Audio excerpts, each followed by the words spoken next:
Television രംഗത്തും big boss സ്ക്രീനിലും ശ്രദ്ധേയമായ സാന്നിധ്യമായി മാറിയ നടനാണ് സാജു നവോദയ.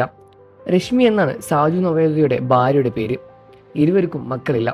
പരസ്പരം തുണയായി സന്തോഷമായ ജീവിതം നയിക്കുന്നവരാണ് ഇരുവരും. മക്കളില്ലാത്തതിനെക്കുറിച്ച് സംസാരിക്കുകയായിരുന്നു സാജുവും നവോദയും ലക്ഷ്മിയും. 1-2 ടോക്സിന് നൽകിയ അഭിമുഖത്തിൽ സംസാരിക്കുകയായിരുന്നു ഇരുവരും.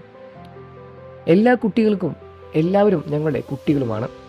ആഗ്രഹമില്ലാതല്ല, പക്ഷേ ഞങ്ങൾക്കൊരു സ്ഥലത്ത് പോയിട്ട് കുട്ടികളില്ലല്ലോ എന്ന ഫീൽ ഇതുവരെ ഉണ്ടായിട്ടില്ല. എൻ്റെ വീട്ടിൽ നിന്നോ ഇയാളുടെ വീട്ടിൽ നിന്നോ അങ്ങനെയൊരു പ്രശ്നവുമില്ല. ഇത്രയും വയസ്സായപ്പോൾ ഇനിയിപ്പോൾ കുട്ടി ഉണ്ടായാൽ വളർത്തേണ്ടേ? ഇനിയൊരു കുഞ്ഞിനായി അതിന് നല്ല പ്രായമെത്തുമ്പോൾ ഞങ്ങൾ എന്ത് പ്രായത്തിലായിരിക്കും? അവർക്ക് 10-12 വയസ്സുള്ളപ്പോൾ ഞങ്ങൾ അനാഥാലയത്തിൽ കയറേണ്ടി വരും. എന്നാലേ അവർക്ക് സുഖമായി ജീവിക്കാനും പറ്റൂ. സാജു നവോദയ പറഞ്ഞ വാക്കുകൾ ഇങ്ങനെയായിരുന്നു. ട്രീറ്റ്മെൻറ്റ് ഉണ്ടായിരുന്നു. ഒരു പ്രാവശ്യം പോസിറ്റീവ് ആയതൊക്കെ ചെയ്തത് തന്നെയാണ്. പോസിറ്റീവായതൊക്കെ മാറ്റിയതും അതുകൊണ്ട് തന്നെയായിരുന്നു. ഇവരൊക്കെ ഒഴിവാക്കിയാൽ നല്ലതാകുമെന്ന് ഡോക്ടർ തന്നെ പറഞ്ഞു. അലർജി പ്രോബ്ലം ഉണ്ടായതിനാൽ ഭാര്യ രശ്മിയും പറഞ്ഞു. ഇപ്പോൾ ട്രീറ്റ്മെൻറ്റുകൾ ഒന്നുമില്ല ചെയ്യുന്നില്ല എന്നും ഇരുവരും വ്യക്തമാക്കി. ഞങ്ങൾ ഏറ്റവും സന്തോഷത്തോടെ തന്നെയാണ് ജീവിക്കുന്നത്. നമ്മൾ ജീവിതത്തിൽ സന്തോഷങ്ങൾ തിരഞ്ഞെടുക്കുന്ന രീതി പോലെയായിരിക്കും സന്തോഷം.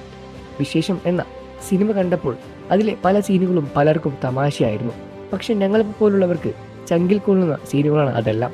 സിനിമയിൽ ടെസ്റ്റ് ചെയ്യാൻ പോകുന്ന ആ ജീവിതത്തിൽ തന്നെയാണ് ഞങ്ങളും. ചമ്മിയാൽ അങ്ങോട്ട് പോകുന്നത്, അതിലും ചമ്മിയാണ് തിരിച്ചു വരുന്നത്. ആ സീനുകൾ കാണുമ്പോൾ പിടച്ചിലാണ്. കുറേ നാളുകൾ അനുഭവിച്ചതാണ് അതെല്ലാം. ഒരിക്കൽ ഞങ്ങൾ രണ്ടുപേരും ഉരുളി കമഴ്ത്താൻ മണ്ണാശാറയിലെ ക്ഷേത്രത്തിൽ പോയി. അന്ന് ഉരുളി മേടിക്കാനും പൈസയില്ല. ഞങ്ങൾ ഒപ്പിച്ചതൊക്കെ തന്നെയാണ് പോയതും.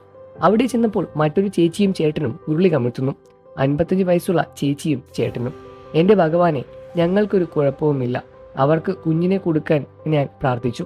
തിരിച്ചു വരുമ്പോൾ ഞാൻ അവളോട് ചോദിച്ചു ആർക്കു വേണ്ടിയാണ് പ്രാർത്ഥിച്ചതെന്ന്. ഞാൻ ആ ചേച്ചിയും ചേട്ടനും വേണ്ടിയാണെന്നാണ് അവളും പറഞ്ഞത്. ആശുപത്രിയിൽ പറമ്പ് വിട്ടിട്ട് പൈസയും കൊണ്ട് വന്നിരിക്കുകയാണെന്ന് ഞാൻ കണ്ടിട്ടുണ്ട്.